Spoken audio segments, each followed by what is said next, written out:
Hey guys, happy Friday. Oh my goodness. Tomorrow it will be weekend. And today it's 14th of February. Happy Valentine's everyone. Year 2009, dumating ako sa Dubai. I was hired as a waitress directly from the Philippines by the company called Abu Dhabi National Hotel. They are based in Abu Dhabi.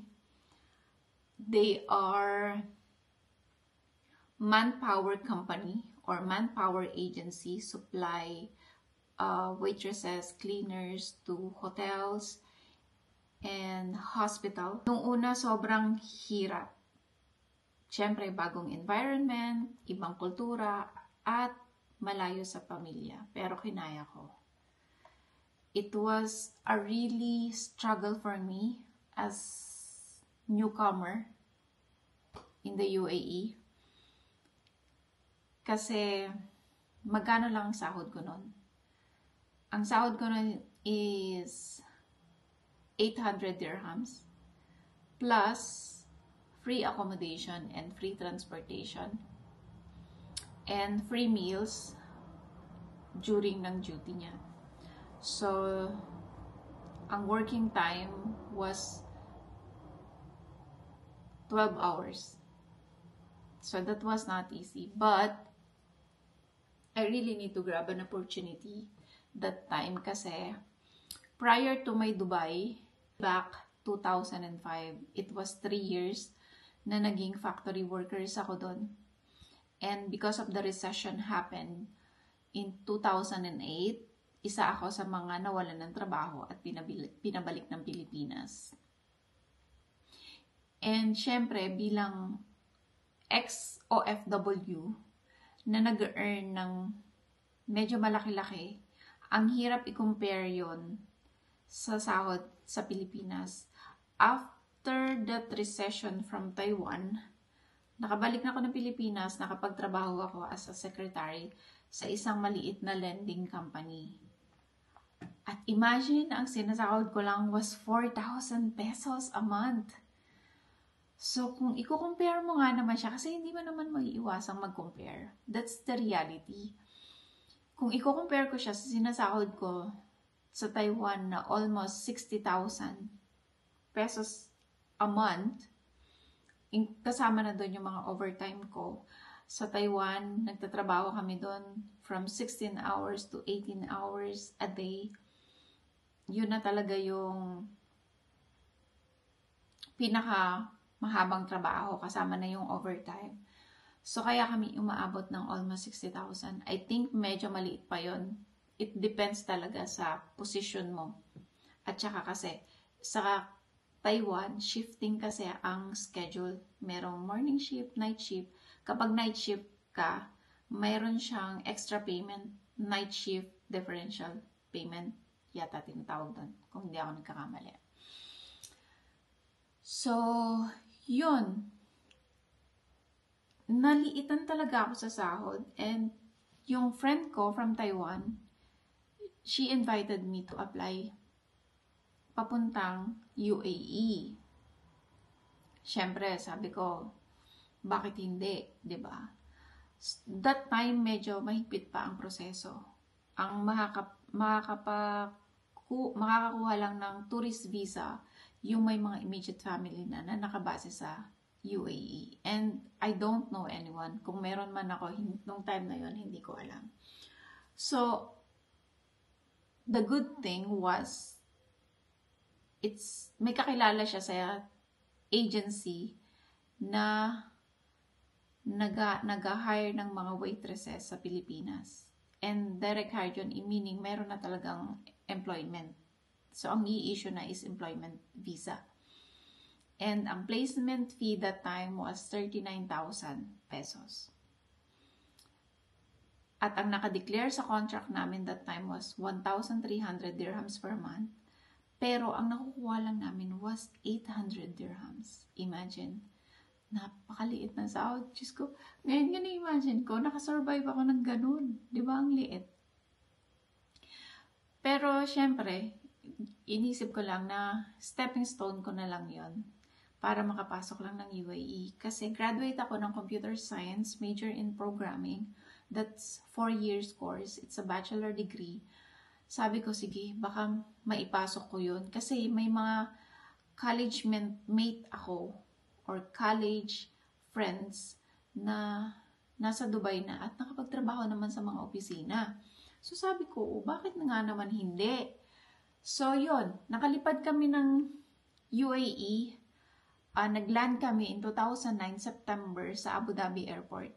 And doon pala, kapag pala direct hire ka at sa mga manpower agency ka mapapasok, meron pala sila talagang assign accommodation para sa lahat. And that time, nagkahiwalay kami ng friend ko. She assigned sa Al Ain at ako, naghintay pa ako ng 3 months. Imagine, na-stuck kami sa isang accommodation sa Musafa, Abu Dhabi for 3 months. Yung bang pakiramdam mo, ano ba to, scam? Anong gagawin nila sa amin? Saan nila kami dadalhin? So, ang daming mga question. Kasi hindi kami pwedeng lumabas ng kwarto na yon.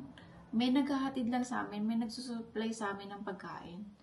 Ang talagang totally nasa box ka lang. As in, higaan lang, cabinet, and toilet. Wala man lang lutuan. At 3 babae lang kami doon. So, as in, talagang struggle. Yung takot na takot ka at gusto mo na lang umuwi, na nagsisisi ka, bakit ka nagdesisyon na pumunta doon, na pumunta dito. And the rest are history. After that, luckily, na-assign ako ng Dubai. I was assigned as a waitress sa isang hospital, catering department. And hindi ko rin in-expect, akala ko sa mga restaurant kami mapupunta or sa mga hotel, pero hindi. Nag-start ako as a waitress sa isang catering sa hospital. And natapos ko yung kontrata ko doon for 2 years. Then, kasi sobrang hirap ng trabaho. As in, nagdadala ka lang ng tray na sobrang bibigat. Yung per tray, inaabot siya ng 5 to 6 kg. And sa isang ward, magsiserve ka ng mga 25 hanggang 30 na pasyente pataas. And may limited time ka lang para mag-serve ng pagkain nila. So, kailangan mo talagang matuto na mag-serve sa kanila. As in, sobrang bibigat. So, kailangan matutunan na maglagay ng 2 tray dito, 2 tray dito. So, imagine 20 kg ang binubuhat mo. So, mabilisan yun. Tapos, mag-clearance ka pa after a while. Tapos, karamihan ng mga kasama mo, mga Filipino. And, frankly speaking, sa abroad, hindi madaling magtrabaho kasama ang mga Filipino. Kasi nandyan yung inggit, nandyan yung siraan. So, naranasan ko lahat yun. Nandyan yung mga bully. Kasi nga, syempre, bago ka lang. Yung iba, matagal na dun. So, yung mga ganun. Kaya nag-decide ako na mag-try, mag-apply. And luckily, someone opened the doors na magtrabaho ako as a receptionist kahit na wala akong experience. Yun yung naging, after nun, next work ko was a receptionist to an IT company. It's an Indian company. And mabait naman yung boss doon. Kaso, dahil nga sa mga kakilala mo na naririnig mo na, Pia, lumipat ka, maghanap ka pa ng ibang trabaho. So, after 1 month, nag-try ako mag-apply sa Indeed. Nag-submit lang ako ng mga resume, pero hindi naman ako nag-expect na makakakuha ako agad. At naswertehan na naman ako. Okay, I forgot to mention, after ng 800 na sahod ko, na-hired ako as receptionist with 2,500 dirhams. Pero, ang kaibahan, wala ng free accommodation. So, nakat yung video ko because today is Valentine's Day. So, I got these flowers from my hubby. Diba? Surprise. Hindi naman ako nag-expect for today. Kasi nga, ang daming nangyayari. But, see what I've got! So nice. Sobrang dami niyang flowers ngayon na binigay. Happy Valentine's! So, no free accommodation, no free transportation. So, sa 2,500 na yon kasama na lahat, pagkain. So, ikaw na bahala magbabudget. And I was living in a bed space that time. Ang binabayaran ko lang was 450. Luckily, nakahanap ako ng isang pamilya na kumukup naman sa akin kasi nagrerenta sila ng isang malaking partition. And isinama nila ako doon, kaya mura lang. So, kahit pa paano, nakakapag-save. And then, I got hired. Nag-move ako after 1 year lang from that receptionist. Na-hired ako as executive assistant sa isang art gallery based in DIFC. And I said, wow, DIFC.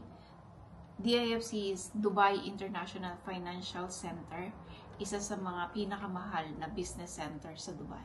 Hindi isa. Sila talaga yung mahal. Pinakamahal na business center. Yung mga rent nila, yung mga when it comes to salary, malalaki sila magpasahod. So, I got hired there na wala pa ring experience. Imagine. At inofferan nila ako ng 3,500 dirhams na sahod. Why not, di ba? And yun nga lang, ang struggle ko was, dalawa lang kami nung amo ko, magkatrabaho. So, lahat ng trabaho sa akin. Pero dun ko naman na-experience yung, it's an extraordinary experience kasi naka-interact ko halos lahat ng mga sheikhs ng Dubai, sheikhs ng Sharjah, some sheikh galing Saudi, lahat ng mga well-known na curator, painters. Doon ko na-meet at saka doon ako natuto na magproseso na ng mga lisensya, ng mga employment visa. Doon ko rin nakuha yung driver license ko. Sobrang bait ng amo ko. Ang amo ko that time, apo siya ng king ng Saudi. Apo siya ni King Saud. So, sobrang bait talaga nung amo ko na yan. Hindi ko makakalimutan yan. So, siya yung nagbayad ng driver license ko.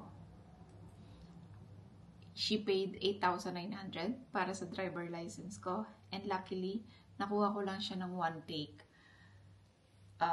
Naka-VIP pa ako nun kasi kailangan kong matapos yung license ko within 2 weeks lang. So, araw-araw talaga nag-aaral ako ng driving. Pumapasok ako sa driving school. So, yun. After nun, nagsara yung art gallery. So, I applied for another job. Executive secretary na naman sa isang investment company. And same location, DIFC. Kasi, kapag sa DIFC kasi, kapag may experience ka, especially when it comes to licensing,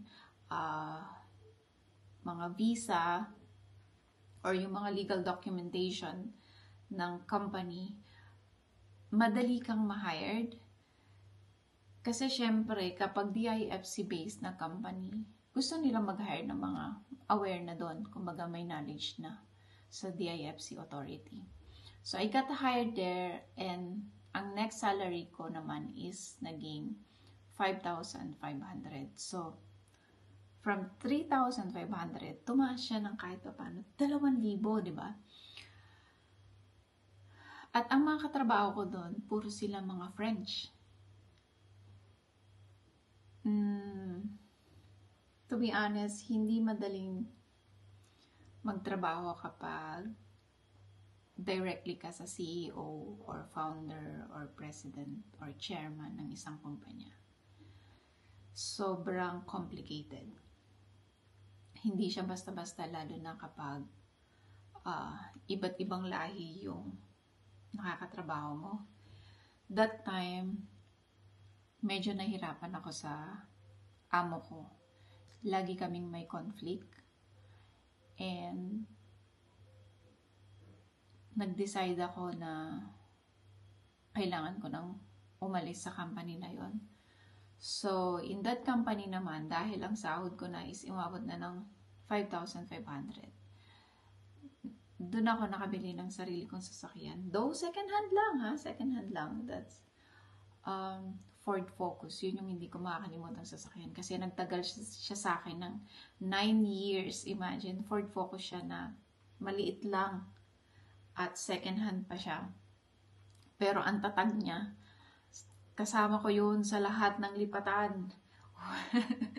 Lahat ng gamit ko yata, naipasok ko lahat doon kahit na maliit lang. Sige, nandyan siya palagi kahit saan. As in, ang tatag niya talaga. So, siya yung naka-witness lahat ng struggle ko. Lahat ng iyak ko, lahat ng tawa ko, lahat ng mga naging kaibigan ko, witness talaga siya. So, yun, nagkaroon kami ng mga conflict, hanggang sa nagtry ako mag-apply naman sa LinkedIn or LinkedIn portal or platform. And walang tumatawag sa akin until one day may nag-message sa akin na regional director siya ng isang construction consultancy na naka-base sa Bahrain. And he messaged me na mag-open sila ng office sa Dubai, kung willing daw ba akong maging office manager. And I said, office manager, it's managerial position. Sabi ko, bakit hindi?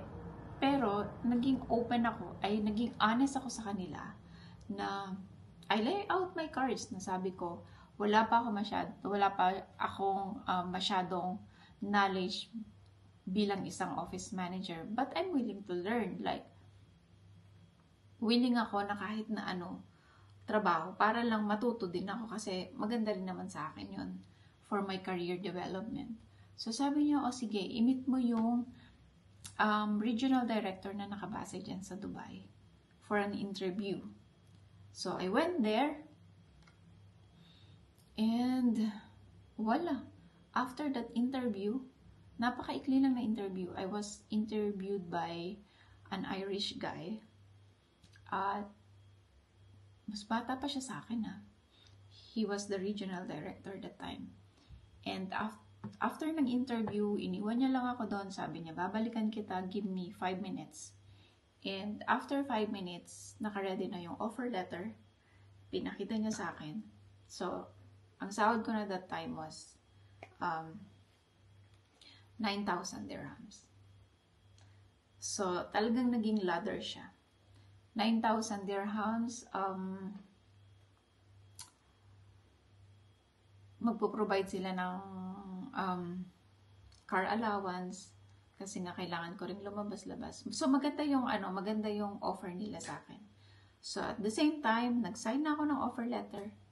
The next day, nag-submit ako ng resignation sa investment company na yon na nakabase sa DIFC. And they really got surprised na nag-resign ako. And I told to them na somehow naging disappointed kasi siyempre 7 months pa lang ako sa kanila. And nag-explain naman ako ng maayos na hindi naman maganda kung magtutuloy-tuloy kami ng ganong relationship. And I don't think na kaya ko magstay sa ganon ka-toxic. So they let me go.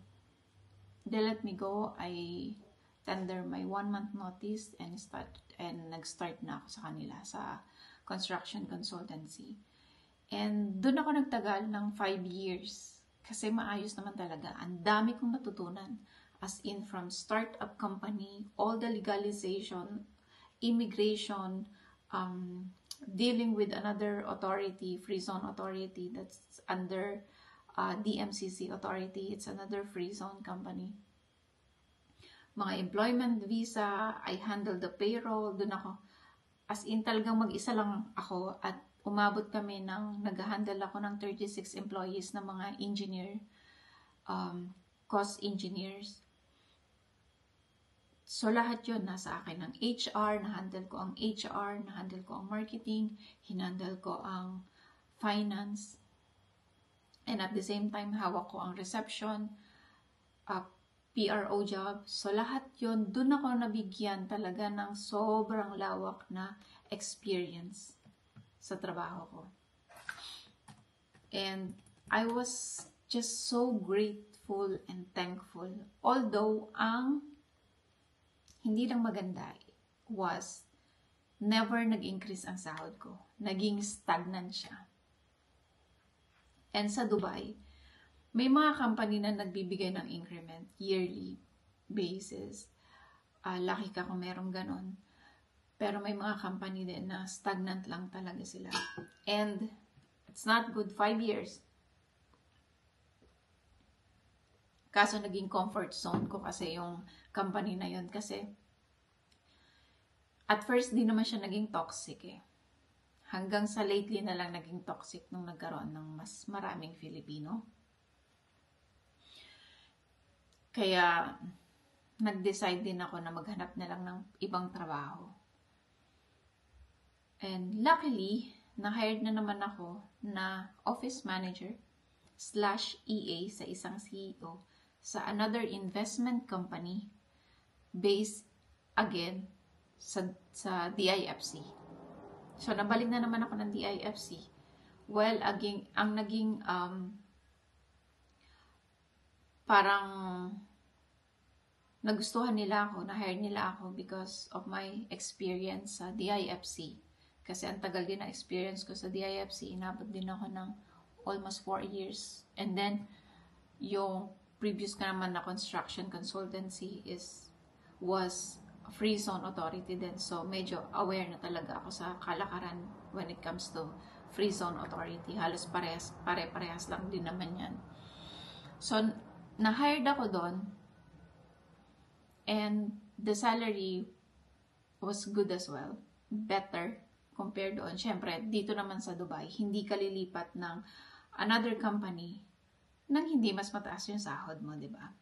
Well, case-to-case basis lang din naman yan. Siyempre, kung talagang tight ka na talaga at kailangan mong i-grab yung opportunity na halos wala kang pera, wala kang extra pera, or wala kang extra for the visa, so yung iba talaga, ginagrab na lang din yun. So, ako naman, nung nag-resign ako sa construction consultancy, they asked me to stay. Tataasan daw nila yung sahod ko. But, I was okay na taasan nila yung sahod ko. I was okay with that. Pero, ang sabi ko naman sa directors, hindi ko na kaya magtrabaho sa toxic. Hindi na ako masaya. So, mahirap naman yun. Hindi ko maiayos yung trabaho ko kung hindi na ako masaya. So, inaccept naman nila yung reason ko. And, yeah, nag-tender lang ako ng 1 month notice. Again, usually naman sa position ko, it's only a 1 month notice. Para naman maganda yung transition or yung handover ng trabaho mo sa bagong papalit sa'yo. So, yung next ko is investment company na nakabase sa DIFC, and that time 5 digits na siya. Hindi ko na sasabihin yung exact, pero 5 digit na siya, and maganda talaga yung offer. Then, after a year, nagkaroon ng pandemic.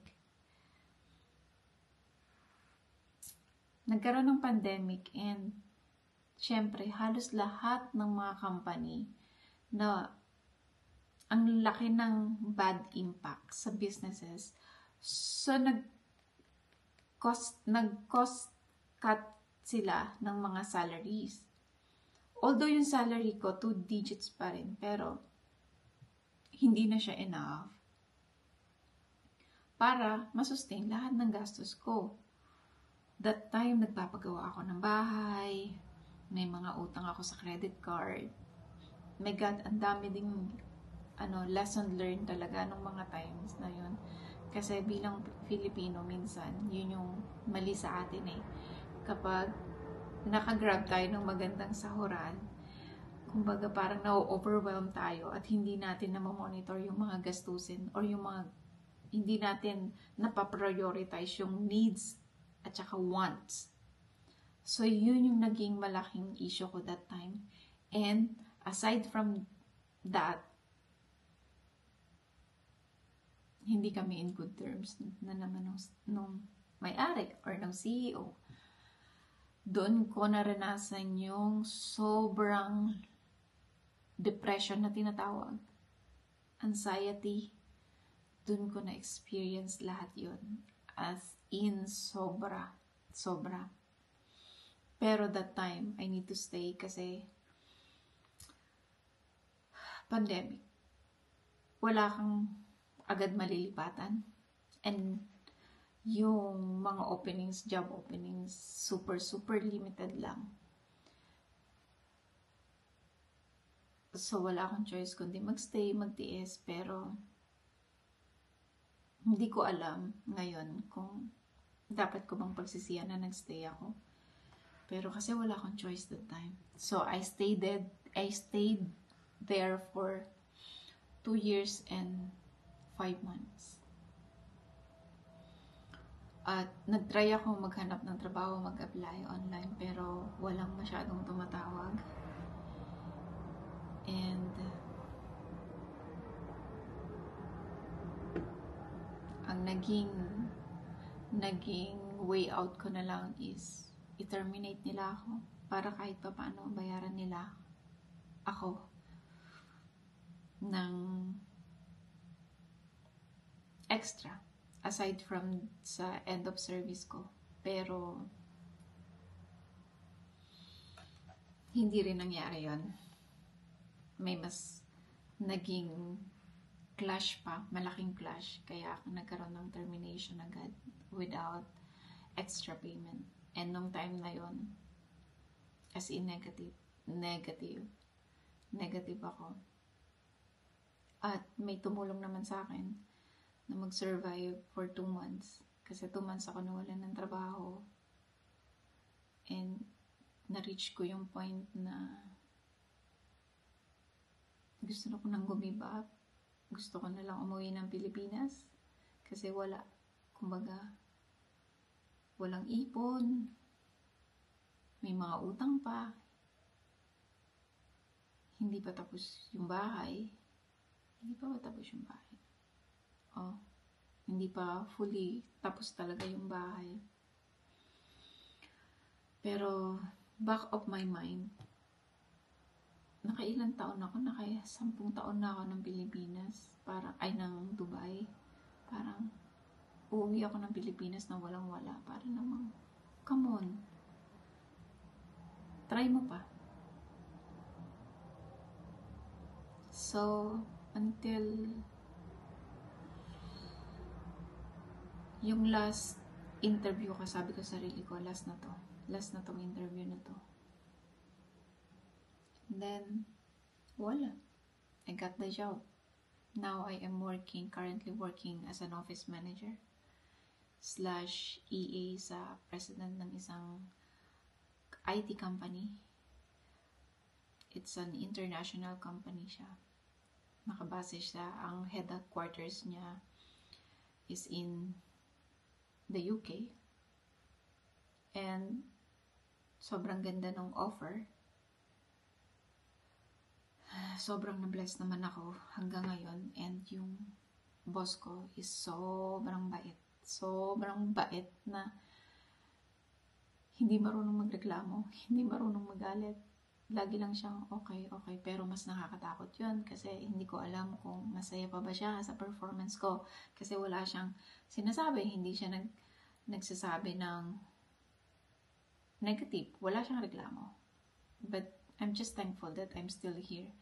So, Yun yung story ko sa buhay dito sa UAE or sa Dubai as an OFW. Yung career development ko talaga para siyang ladder.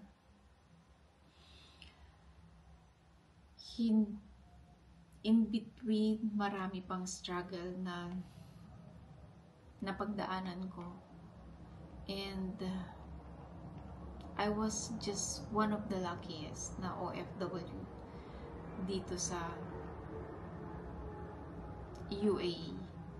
Well, hindi nga lang ako isa sa mga